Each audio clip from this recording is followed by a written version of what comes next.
चलो दोस्तों, आज हम सीखेंगे कक्षा 7वीं सामाजिक विज्ञान और फरवरी माह का टेस्ट है वर्ष 2021। तो देखिए दोस्तों, क्या क्या क्वेश्चन आते हैं।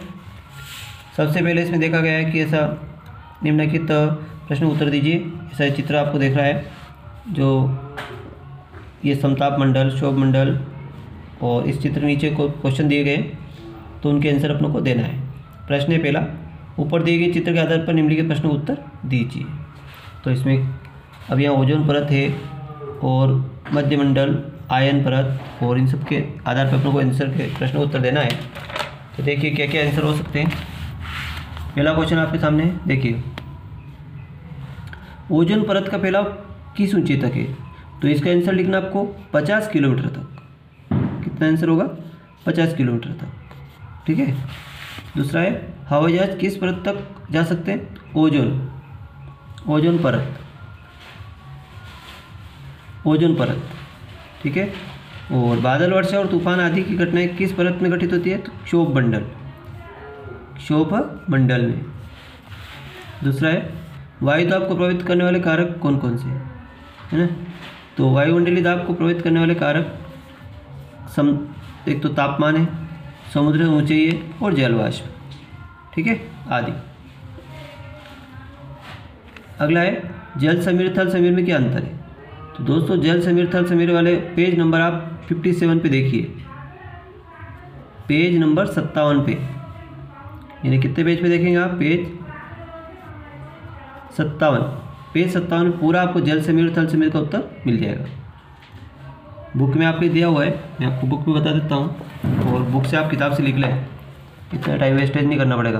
पेज नंबर 57 पे देखिए, मैं आपको किताब बता देता हूँ साथ के साथ, ताकि इतना ज़्यादा समय वेस्टेज नहीं होगा।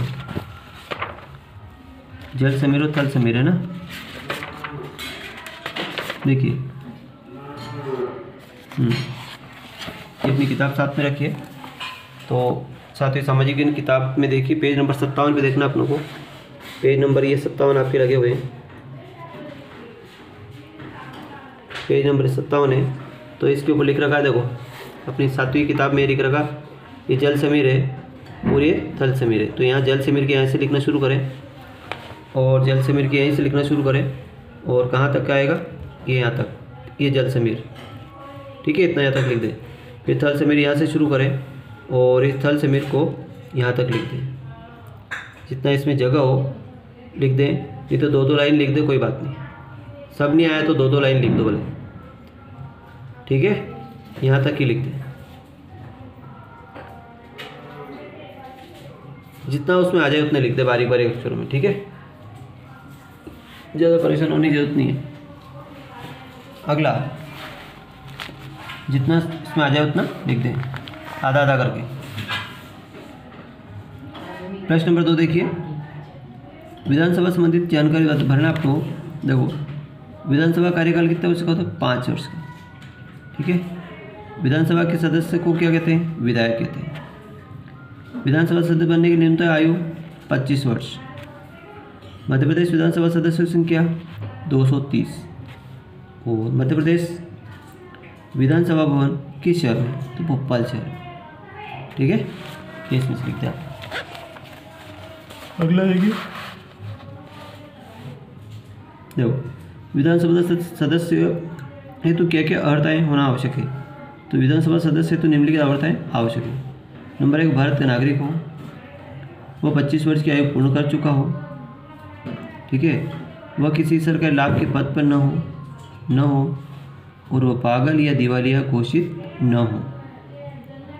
ठीक, इसे 4 अर्हताएँ आपको लिख देनी, आराम से लिख लें। ठीक है। इसके बाद अगला क्वेश्चन आता है, निम्नलिखित चित्र पहचान कर प्रश्न का उत्तर दीजिए। तो ये चित्र आपको दिख रहा है, और ऐसा चित्र आपको कहीं का है? ये कुतुब मीनार का चित्र है। कहीं का है? कुतुब मीनार। और कुतुब मीनार कहाँ है? दिल्ली में स्थित है। ठीक है। इस ऐतिहासिक मीनार का निर्माण किसने करवाया? तो इस ऐतिहासिक मीनार का निर्माण इल्तुतमिश ने करवाया था।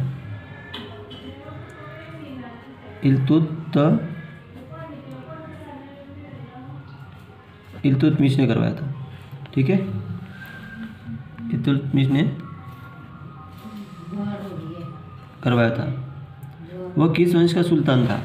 तो ये अपनी किताब में देख के लिख लें, जो भी किस वंश का था किताब में से देख के इसको लिखना है, एक लाइन वो लिखना आपको, है ना। वो इल्तुतमिश किस वंश का सुल्तान था, ये दोस्तों आपको मैं बता देता हूँ। इल्तुतमिश तो जल्दी मिलेगा नहीं, इल्तुतमिश सॉरी मिल गया। इल्तुतमिश ये था गुलाम वंश का, कुतुबुद्दीन ऐबक गुलाम वंश का संस्थापक था। गुलाम वंश, ये क्या लिखे आप, गुलाम वंश। ये किस वंश का शासक था, तो गुलाम वंश का, गुलाम वंश, ठीक है, गुलाम वंश का शासक था। अगला है, इल्तुतमिश ने अपनी पुत्री को उत्तराधिकारी क्यों बनाया, तो इसका उत्तर लिखना, इल्तुतमिश के सभी पुत्र अयोग्य थे। कैसे थे, अयोग्य थे, इसलिए उसने अपनी पुत्री रजिया को उत्तराधिकारी बनाया। बस यहाँ तक लिखना।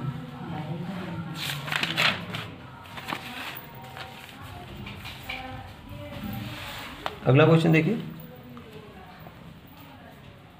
दीर्घ ज्वार, प्रश्न उत्तर दीजिए। दीर्घ ज्वार, इसका चित्र आपको दिख रहा है, ज्वार भाटा, दीर्घ ज्वार, लघु ज्वार। तो दीर्घ ज्वार किस स्थिति में आते हैं, तो ये पेज नंबर 120 पे देखिए, आप बताता हूँ आपको, 120 पर,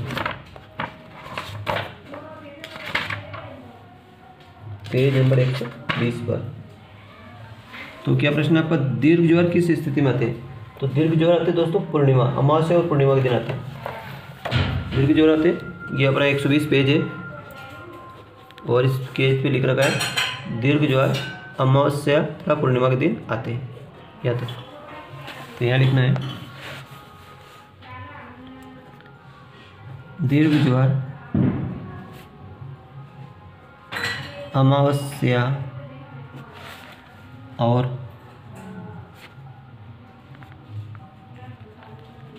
पूर्णिमा के दिन आता है।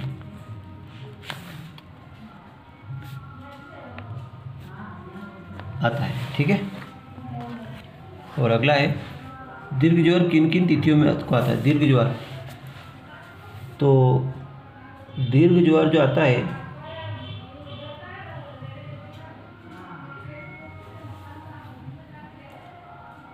दीर्घ ज्वार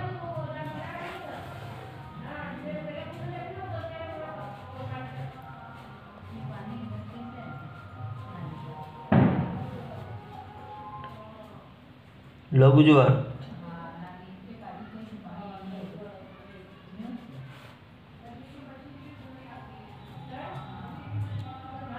और इसमें यहाँ पे देख के लिखना है आप लोगों को, किताब में देख के, दीर्घ ज्वार पूर्णिमा को आता है।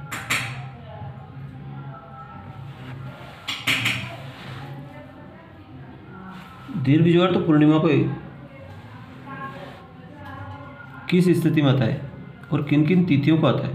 अरे यार, दो प्रश्न दे दिए इसमें, किन किन तिथियों को आता है, तो यहाँ ये वाला उत्तर तो यहाँ नीचे लिखना है। देखो, दीर्घ ज्वार अमावस्या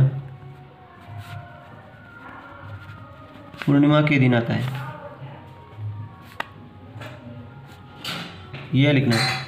और यहाँ पे यह नहीं लिखना है, यहाँ पे अपनों को एक चीज़ और दूसरी लिखना है।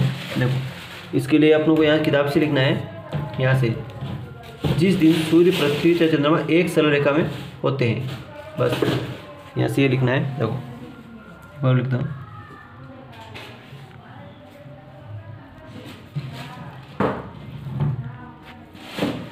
जिस दिन सूर्य,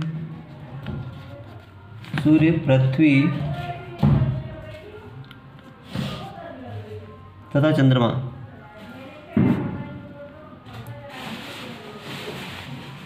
एक सरल रेखा में होते हैं, एक सरल रेखा में होते हैं। बस इतना लिखना है, जिस दिन सूर्य, पृथ्वी तथा चंद्रमा एक सरल रेखा में होते हैं। ठीक। और ये दीर्घ ज्वार किन तिथियों में आते हैं, ये दीर्घ ज्वार अमावस्या और पूर्णिमा के दिन आते हैं। और लघु ज्वार कब आते हैं, लघु ज्वार अष्टमी को आता है। लिख लो, लघु ज्वार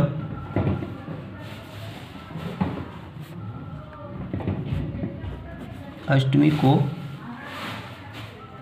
आता है, अष्टमी को आता है। ज्वार भाटे के कोई दो लाभ, ज्वार भाटे से एक तो बहुमूल्य खनिज, हीरे जमीन पर आ जाते हैं। दूसरा, उपजाऊ भूमि का निर्माण होता है, उपजाऊ भूमि का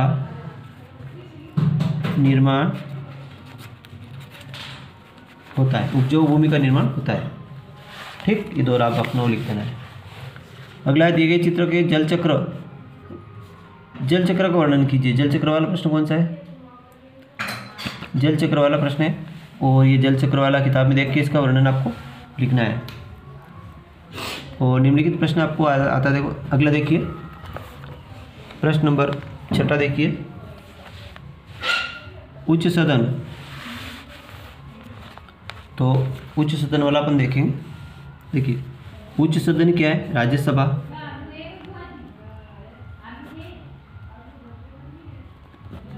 और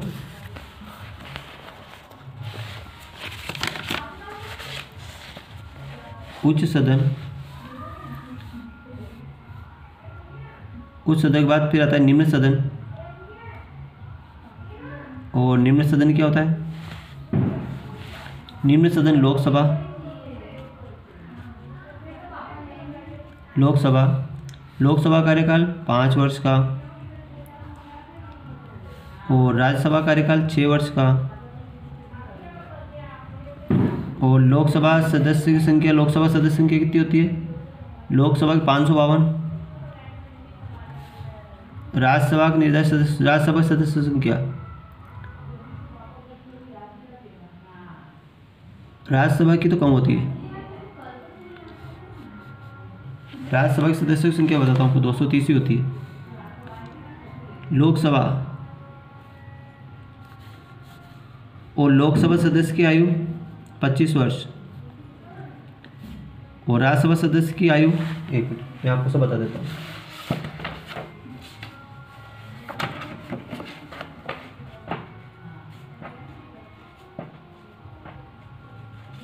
लोकसभा, राज्यसभा,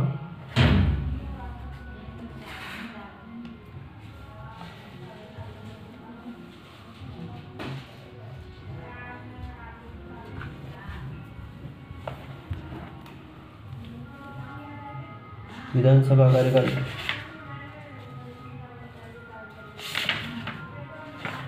आप आलू भी लाए हैं घर में? आइटम तो देखो कौन थी, हरी मिर्ची नहीं है।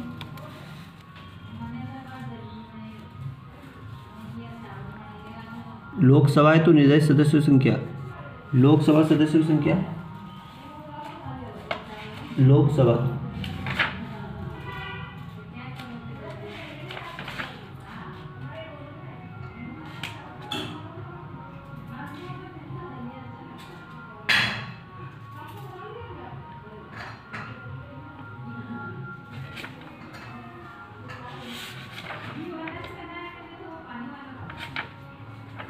चलो ठीक है, जितना मिला उतना लिख लो, है ना। तो बाकी नेक्स्ट टर्म पे आपको बताते हैं। Thank you.